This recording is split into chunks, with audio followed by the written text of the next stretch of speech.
Graça e paz, Tarianos Oliveira aqui no canal Evangelho e Música, e seja bem-vindo de volta ao nosso devocional semanal no Evangelho segundo escreveu Marcos.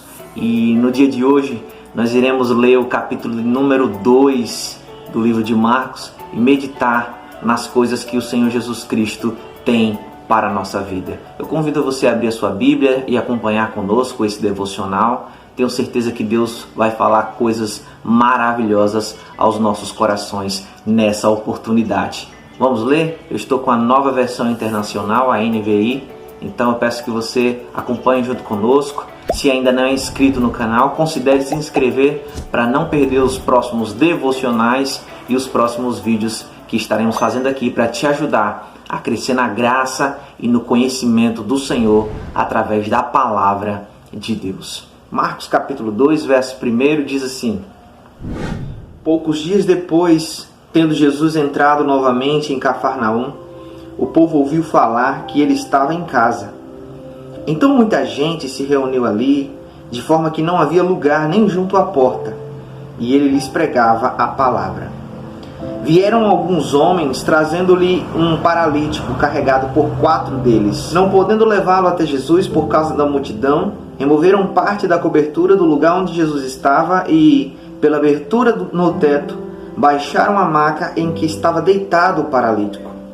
Vendo a fé que eles tinham, Jesus disse ao paralítico: Filho, os seus pecados estão perdoados. Estavam sentados ali alguns mestres da lei, raciocinando em seu íntimo: Por que esse homem fala assim? Está blasfemando. Quem pode perdoar pecados, a não ser somente Deus? Jesus percebeu logo em seu espírito que era isso que eles estavam pensando e lhes disse: Por que vocês estão remoendo essas coisas em seu coração? Que é mais fácil dizer ao paralítico: Os seus pecados estão perdoados? Ou levante-se, pegue a sua maca e ande. Mas para que vocês saibam que o Filho do Homem tem na terra a autoridade para perdoar pecados, disse ao paralítico: Eu digo a você, levante-se, pegue a sua maca e vá para casa.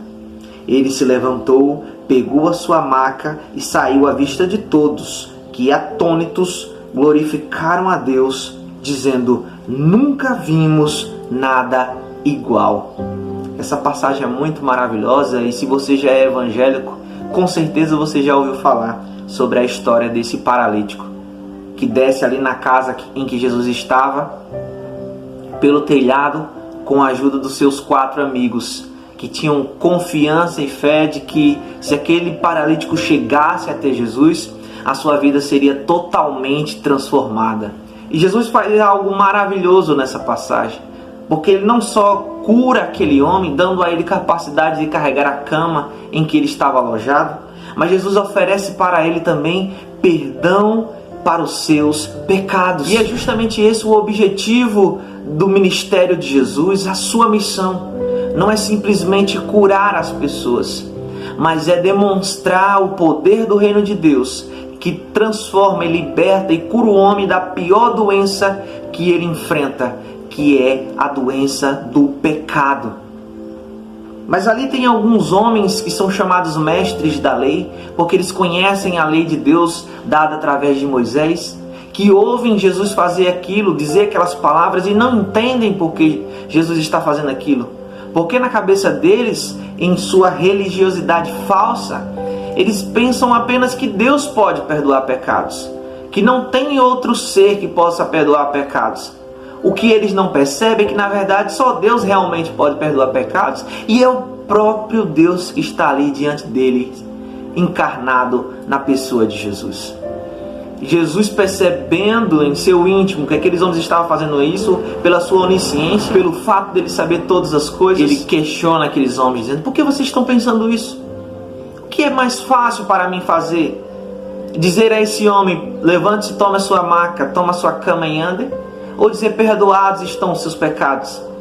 Mas para que vocês saibam que o Filho do Homem tem poder na terra para perdoar pecados, eu disse isso. E aí Jesus olha para aquele homem e diz: Levante-se, pegue a sua cama, vá embora, porque os seus pecados estão perdoados. E aí o texto finaliza no verso 12 dizendo que todo mundo ficou atônito, todo mundo ficou impressionado. As pessoas que estavam naquele lugar ouvindo Jesus ficaram impressionados e começaram a glorificar e a declarar, dizendo que nunca tinham visto algo igual. E é isso que Jesus faz. O ministério de Jesus é algo singular, que até hoje eu acredito que não há nada a que possa comparar. E esse Jesus cura as enfermidades, também quer perdoar e purificar o meu e o seu pecado. Vamos prosseguir na leitura, a partir do verso 13. Jesus saiu outra vez para beira-mar. Uma grande multidão aproximou-se e ele começou a ensiná-los.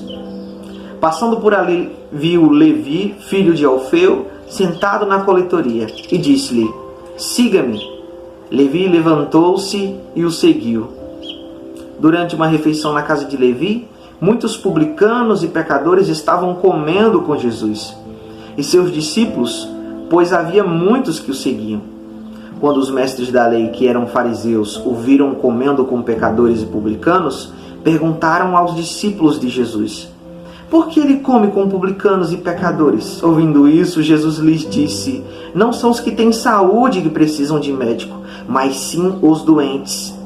Eu não vim para chamar justos, mas pecadores. Aqui Jesus deixa claro o objetivo da sua missão.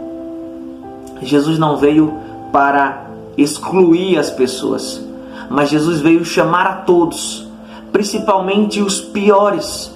Mas Jesus veio para chamar todos os pecadores.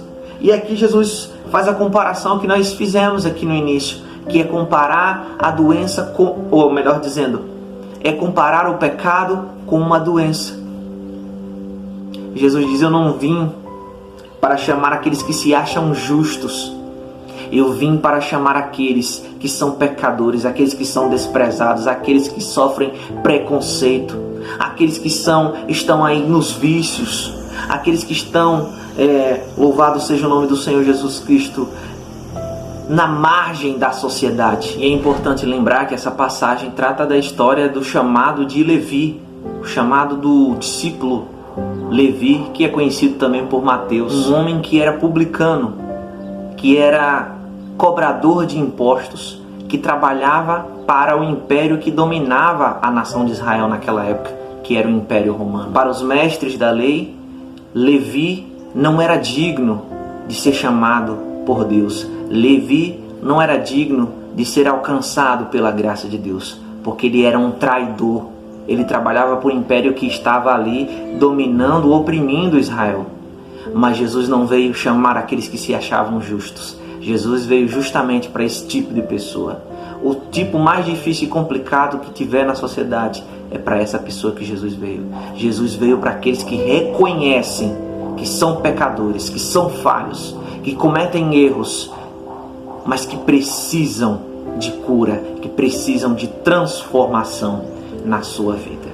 Então, que essa palavra sirva para a gente refletir sobre isso. Que essa palavra sirva para a gente também não desistir de orar pelo aquele nosso familiar que às vezes parece um caso perdido.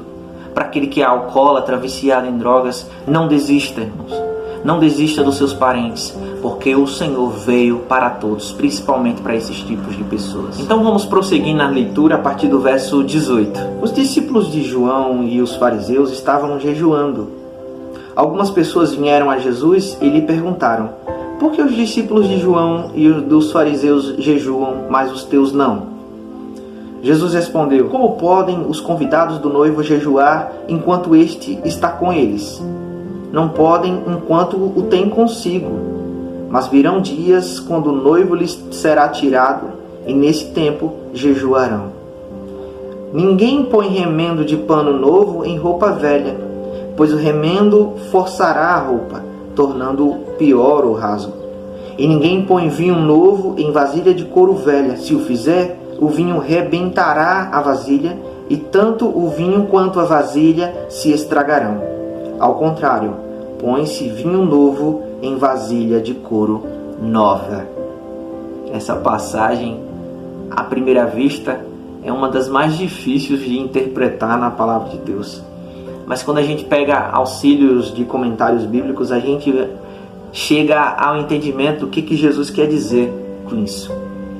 Essa perícope está tratando a respeito do jejum. Jesus está sendo interrogado a respeito dessa disciplina espiritual, que é passar uma parte do seu dia, ou talvez todo o dia, sem se alimentar, em consagração, em separação para Deus, para estar mais sensíveis à realidade espiritual. E os judeus, através da religião judaica, já praticavam essas coisas. E o texto diz que os discípulos de João Batista, aqueles que eram acompanhados por João Batista, faziam esse tipo de prática. Os fariseus, mestres da lei, que sempre estavam a questionar Jesus, também faziam. E ali eles percebem que somente os discípulos de Jesus não fazem esse tipo de coisa. E vão lá até Jesus e perguntam: por que os discípulos de João fazem o jejum, os discípulos dos fariseus praticam essa disciplina e os seus discípulos não? Jesus responde para essas pessoas dizendo: como é que os convidados da festa vão jejuar enquanto o noivo está com eles? Enquanto eles estão ali durante o banquete, junto com aquele que os convidou. Eles não podem fazer isso, mas dias virão que o noivo será tirado. E aí Jesus já está profetizando a sua morte, que Jesus iria ser morto, queria ressuscitar e queria ser tirado do meio deles. Quando chegasse esse dia, essa época, aí sim os seus discípulos deveriam jejuar. E aí Jesus explica para eles, Jesus aplica para eles, melhor dizendo, uma parábola. Não se põe vinho novo em vasilha de couro velha, porque o vinho, quando começar a fermentar, vai romper essa vasilha do couro e vai estragar tanto o vinho quanto a vasilha. Ao contrário, se põe vinho novo em vasilha de couro nova. O que Jesus está querendo dizer para aqueles homens e para nós é que a nova mentalidade do reino de Deus que era trazida ali por Jesus, o novo de Deus que era trazido, não cabia na mentalidade antiga, na religião antiga que era baseada em obrigações, em uma salvação que eles achavam que alcançariam pelas práticas das boas obras. E aquilo que Jesus estava dizendo e aquilo que Jesus estava fazendo e trazendo através do reino de Deus era uma nova mentalidade de salvação pela graça, de não se fazer nada por obrigação, mas sim por amor. Porque a salvação não dependeria agora, Jesus estava trazendo essa mentalidade. Agora Jesus estava trazendo a explicação da salvação. É que ela não dependeria de obras, mas ela era um dom de Deus. E que as pessoas iriam praticar as boas obras, inclusive o jejum, como forma de gratidão ao Senhor, como forma de louvor e de glorificar a Deus.